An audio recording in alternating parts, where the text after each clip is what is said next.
Baik, Assalamualaikum adik-adik semuanya.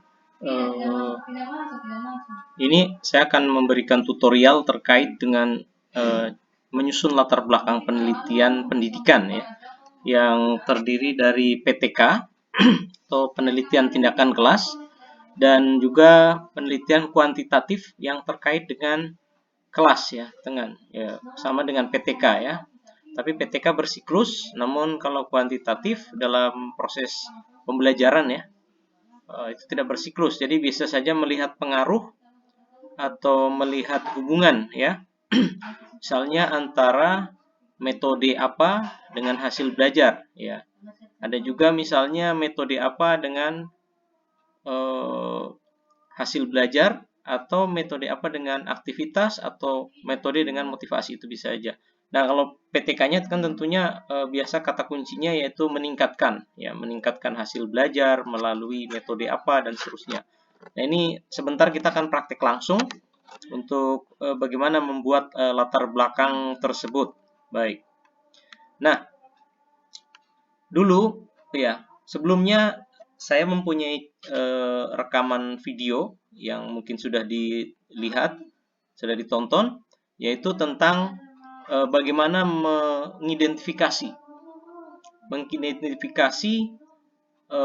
atau menemukan masalah ya, menemukan masalah. Nanti silakan dilihat di videonya yang sebelumnya sudah saya unggah ya, tentang bagaimana menyusun latar belakang dan identifikasi penelitian. Namun itu secara umum. Jadi identifikasinya itu adalah nanti Anda akan turun ke sekolah ya, seperti yang saya jelaskan ya. Saya jelaskan di video tersebut.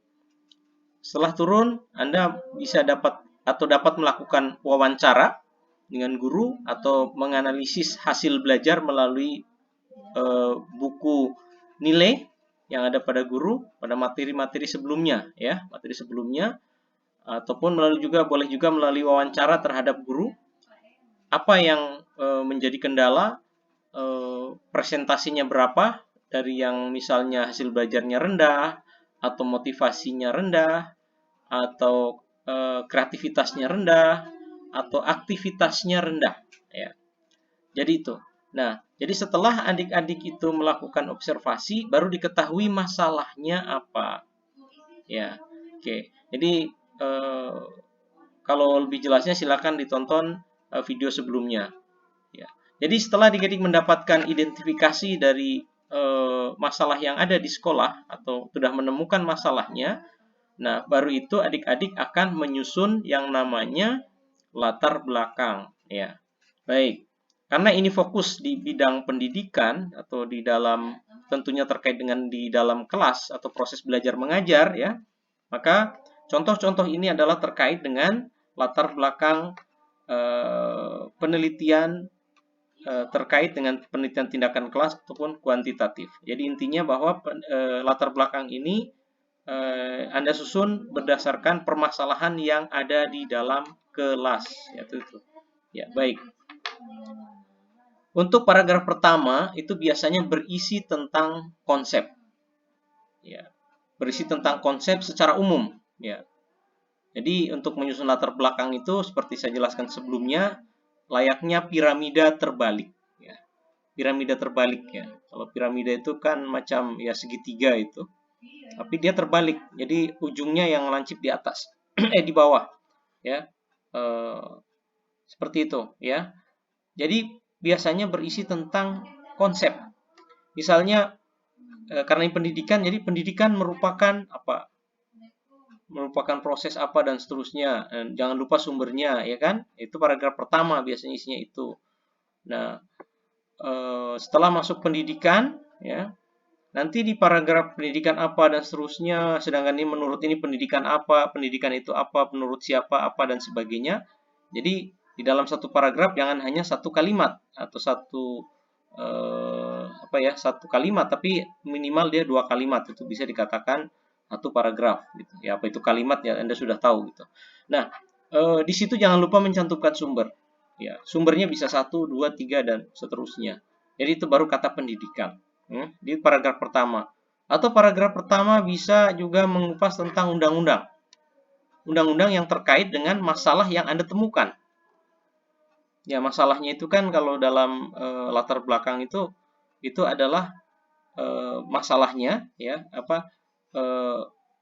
masalah itu kan ada kesenjangan antara harapan dan kenyataan. Nah, kenyataannya apa? Yaitu kenyataannya adalah masalah yang Anda temukan di dalam kegiatan pembelajaran. Nah, harapannya apa ya? Harapannya tentu kan tidak ada masalah di dalam proses pembelajaran. Tentu itu harapannya, ya. Das Sollen dan Das Sein. Nah, di situ bisa masalah yang Anda temukan itu nanti bisa Anda buat latar belakang gitu.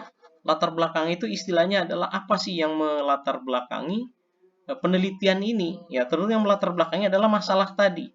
Nah, tetapi untuk lari ke masalah tersebut, untuk masuk ke masalah tersebut dalam latar belakang, tentu ada pengantarnya, adik-adik. Pengantarnya. Pengantarnya apa ya tadi? Kalau yang Anda temukan misalnya hasil belajar, tentu pengantar awalnya biasa undang-undang yang terkait dengan pendidikan. Tentang hasil belajar, bisa saja yang terkait dengan definisi atau istilah pendidikan. Yang Anda temukan adalah terkait dengan aktivitas pembelajaran, ya tentu berkaitan dengan definisi aktivitas. Bisa saja berisi tentang kegiatan belajar mengajar adalah. Nah, itu bisa, ini tidak tertulis di sini ya. Seperti apa dan seterusnya. Itu karena itu adalah pengantar daripada Anda untuk masuk ke misalnya yang Anda temukan adalah hasil belajarnya rendah, motivasinya rendah. Ya tentu masuknya adalah dari masalah motivasi. Kalau pembelajaran tentu masalah pembelajaran. Tapi lebih luas daripada motivasi pembelajaran, lebih luas dari hasil belajar adalah definisinya pendidikan. Nah, pendidikan yang memayungi siapa? Tentu undang-undang. Gitu. Atau ini lagi atau. Latar belakang awalnya di dalam paragraf 1 itu berisi tentang informasi, berita, atau apa yang terkait dengan apa yang Anda temukan pada saat Anda observasi. Bisa saja. Ya, bisa saja. Gitu. Jadi berita, informasi, dan jangan lupa mencantumkan sumber. Nah, jadi bukan terikat saja pada poin yang saya tuliskan, tetapi bisa saja dari informasi berita terkait dengan yang Anda temukan ya, masalahnya, dari kata kunci guru, dari kata kunci kegiatan belajar mengajar, dari kata kunci hasil belajar, dari kata kunci motivasi, kalau Anda temukan motivasi, aktivitas pembelajaran atau aktivitas peserta didik, kreativitas peserta didik, bahkan bisa jadi dari media, ya kata media merupakan dan seterusnya. Kalau yang Anda temukan itu bisa terkait media. Ya, jadi latar belakang kata awal dari latar belakang pada paragraf 1 itu mengacu kepada apa yang Anda temukan atau mengacu kepada bidang kajian Anda, itu juga bisa. Ya, ini kan tentang pendidikan. Ya, kalau saya contohkan di video sebelumnya, itu kalau misalnya bidangnya tentang budidaya perikanan, ya tentu bandeng merupakan kajian. Nah, itu ya karena itu budidaya perikanan atau dari kata budidaya perikanan di mana gitu kan. Nah, nanti ya, jadi itu kalimat awalnya itu seperti itu adik-adik. Jadi jangan bingung apa sih kata awal yang saya bisa susun dalam menyusun skripsi, ya jangan usah bingung. Jadi ngikut apa yang hasil observasinya. Jadi tulis saja, nanti lama-lama akan bisa. Nah, itu kira-kira di paragraf pertama isinya itu. Paragraf kedua isinya apa sih? Isinya berisi tentang lanjutan dari paragraf 1. Jangan putus di situ ya. Jangan putus. Jadi kalimat ini buat sendiri aja tapi dengan mengacu kepada literatur tentunya. Dan jadi jangan lupa membaca literatur yang terkait dengan apa yang Anda temukan di dalam pada saat Anda observasi. Berisi tentang lanjutan dari konsep paragraf 1. Itu di paragraf 2. Oke, saya contohkan. Seandainya Anda temukan misalnya rendahnya motivasi rendahnya aktivitas peserta didik gitu. Pokoknya aktivitasnya itu rendah gitu. Nah, nanti teori aktivitas itu apa? Ya mungkin ada bertanya, menjawab apa itu. Nanti silakan dicari teorinya yang lebih tepat ya. Tapi yang Anda temukan adalah aktivitas. aktivitas peserta didik itu sangat mempengaruhi apa misalnya apa namanya hasil belajar gitu misalnya. Nah, dengan adanya aktivitas maka hasil belajar itu dapat meningkat sebagaimana dikemukakan oleh siapa gitu, ya kan? Nah, seterus itu aktivitas bisa dipengaruhi oleh apa lagi dan seterusnya itu misalnya ya. Nah, dari lanjutan konsep aktivitas itu bisa Anda temukan ya. Misalnya ini paragraf pertama tentang paragraf pertama tentang apa namanya? Paragraf pertama tentang apa namanya aktivitas ya. Tentu paragraf kedua tentang apa? Definisi aktivitas misalnya. Tentu kelanjutannya apa? Ya, kelanjutannya adalah untuk meningkatkan aktivitas peserta didik ada beberapa hal yang bisa dilakukan menurut siapa misalnya 1, 2, 3 ini. Ya, sebagai guru dan untuk meningkatkan seperti ini dapat dilakukan beberapa hal sebagaimana dikemukakan oleh siapa, ya kan? Nah, jadi itu. Jadi masih ada kaitannya. Kalau misalnya pendidikan merupakan ini dan seterusnya ya kan, itu sumbernya siapa, kemudian menurut siapa siapa lagi. Maka paragraf kedua isinya apa? Ya untuk mendukung pendidikan lebih maju di negara kita perlu perlu adanya misalnya apa guru harus kreatif misalnya. Ya guru harus kreatif titik.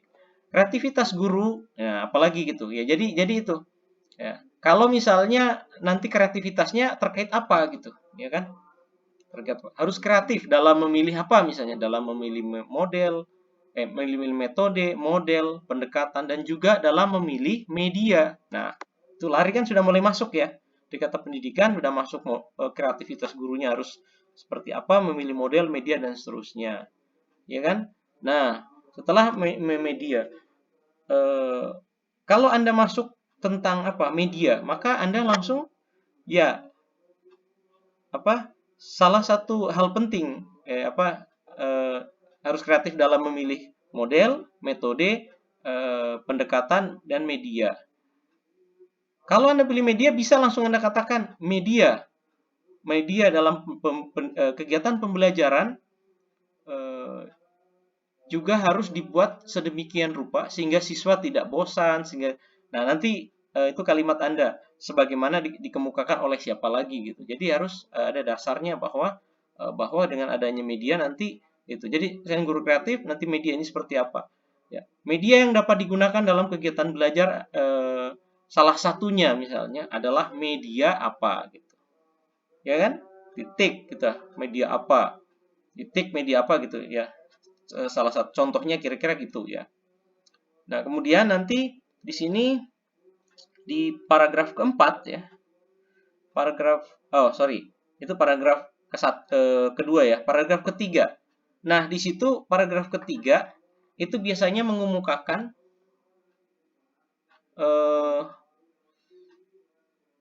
variabel yang tadi kan media dapat digunakan untuk itu salah satunya adalah media misalnya ya media harus apa namanya tadi media itu harus dirancang demikian supaya menarik ya. Bisa nanti Anda juga mengungkapkan lagi ya, mengungkapkan lagi dengan adanya media yang baik ya, dengan media yang dirancang sedemikian rupa sehingga meningkatkan hasil belajar siswa, maka hasil belajar siswa itu dapat meningkat. Bisa ya dimasukkan itu di paragraf ketiganya. Ya. Baru setelah itu baru masuklah ke hasil observasi. Ya, Anda sudah menyebutkan media, sudah menyebutkan hasil belajar sekilas ya. Ya. Maka Anda masuk ke paragraf ketiga. Berdasarkan observasi yang dilaksanakan pada, jangan lupa, pada itu tanggal berapa, jam berapa, ketemu dengan siapa, ya kan? Bahwa gitu. Jadi di titik baris pada ini itu harus lengkap. Guru kelas berapa dan sebagainya atau ke siswa atau kepala sekolah dan sebagainya. Bahwa apa? Bahwa dijelaskanlah. Oke. bahwa titik-titik. Nah, ini titiknya apa? Jelaskan apa saja yang Anda temukan saat observasi terkait kegiatan pembelajaran. Misalnya di kelas tertentu, jangan kelas-kelas yang lain. Tapi misalnya Anda observasi di kelasnya gini. Observasinya di kelasnya kelas 1, 2, 3, 4, 5, 6. Tapi Anda yang temukan memang yang Anda tertarik, yang Anda sesuai minat Anda, misalnya di kelas 4, ya ceritakan aja yang kelas 4. Jangan ceritakan kelas 1, 2, 3. Dan yang lainnya, kelas 4-nya aja gimana di kelas 4 itu, silakan cerita. Walaupun banyak yang Anda temukan, tapi nanti yang berikutnya adalah jelaskan apa saja yang Anda temukan, yaitu tentu yang di kelas 4 tadi, jangan yang kelas 1, 2, 3 itu Anda ceritakan juga, karena mungkin Anda tidak tertarik di situ, atau tidak ada masalah gitu ya. Diceritakan itu, kemudian jelaskan temuan yang akan Anda teliti. Jadi, walaupun banyak yang Anda temukan di kelas 4 tadi, itu jelaskan saja apa yang akan Anda teliti. Saya Anda temukan ada kreativitas, ada aktivitasnya rendah, ada hasil belajarnya rendah, ada motivasinya. Tapi Anda tertarik akan meneliti hasil belajar, maka hasil belajarnya saja pada materi apa dan pada atau muatan apa dan seterusnya. Jadi hasil belajar tidak bisa kita klasikalkan dalam kelas apa, tetapi di kelas 4 materi apa atau tema berapa, muatan apa itu. Jadi lebih spesifik ya. Jangan kelasnya, nanti kelasnya terlalu luas nanti. Oke, tuh ya. Nah, setelah Anda tulis, maka Anda lakukan solusinya apa? Nanti sebentar kita praktek ada dia. Kita ngobrol dulu ini. Ya, supaya lama durasinya. Oke, nah setelah Anda letakkan temuan yang akan Anda teliti apa secara spesifik, maka misalnya gini, dituliskan berdasarkan observasi bahwa ini dan seterusnya di kelas 4, maka ditemukan ada beberapa temuan hasil observasi, yaitu 1, 2, 3, 4, 5, 6. Tapi tidak usah disusun ya, di berupa apa, hasil belajar, dan seterusnya. Namun dalam penelitian ini, yaitu kan, dalam penelitian ini peneliti tertarik meneliti tentang hasil belajar pada materi apa, tema berapa. Kenapa Anda teliti itu?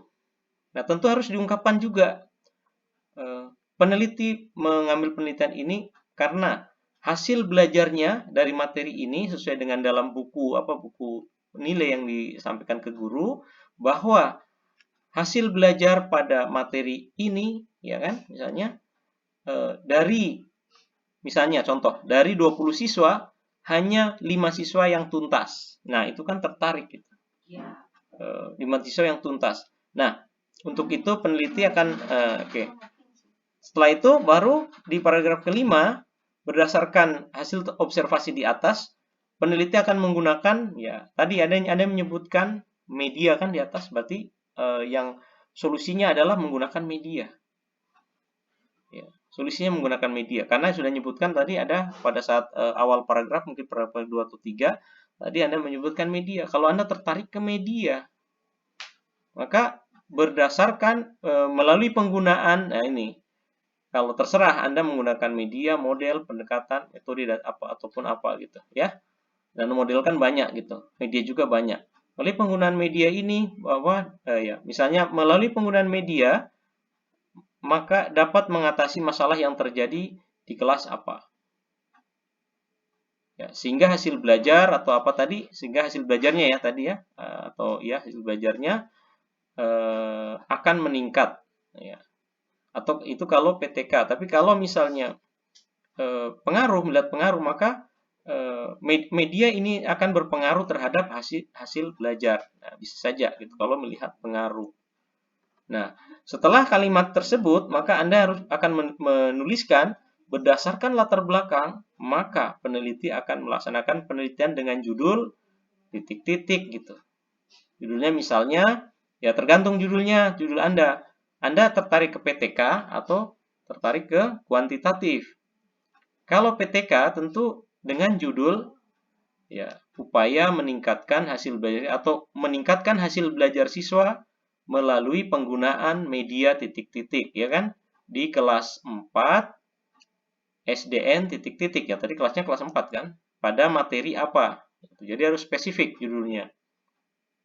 Kira-kira begitu ya. Baik. Kita coba praktekkan. Mana nih? Oke.